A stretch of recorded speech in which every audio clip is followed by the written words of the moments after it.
खबर अलीगढ़ से है, जहां एएमयू प्रशासन के हलफनामे पर छात्रों को आपत्ति है, जिसका इंकशाफ स्टूडेंट्स ने प्रेस कॉन्फ्रेंस में खुलासा किया है। पिछले 6 सालों से अलीगढ़ मुस्लिम यूनिवर्सिटी प्रशासन ने स्टूडेंट यूनियन इलेक्शन नहीं करवा रहा है और जिसके खिलाफ स्टूडेंट ने इलाहाबाद हाई कोर्ट में अर्जी दायर की, जिसके बाद यूनिवर्सिटी इंतजामिया ने अगले साल चुनाव कराने की बात कही और स्टूडेंट पर कुछ इल्जाम भी लगाए, जिस पर यहाँ पर स्टूडेंट्स को जो है सख्त ऐतराज हुआ।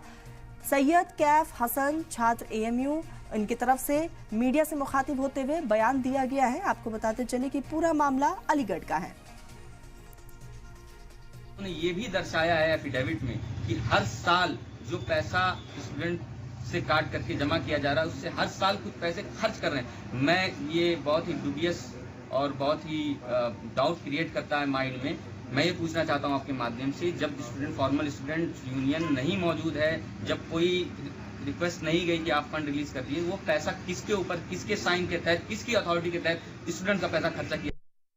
इन्होंने जो जिक्र किया 110 पेज के हलफनामे में कोर्ट में बार बार हमारे स्टूडेंट फ्रेटर्निटी पे उंगली उठा रहे हैं, बार बार कह रहे हैं इन्होंने ये किया, उन्होंने वो किया, इस वजह से हम नहीं करा रहे हैं। तो इनको ये समझना चाहिए कि जो स्टूडेंट यूनिवर्सिटी जो है वो स्टूडेंट के लिए वजह से चलती है। सेंट्रल गवर्नमेंट 4 लाख रुपए पे करती है एक स्टूडेंट को एक एकेडमिक ईयर में। तो ये सब इनका एहसान मानना चाहिए स्टूडेंट का कि उनकी वजह से ये लोग इस चेयर पे ऑक्युपाई है।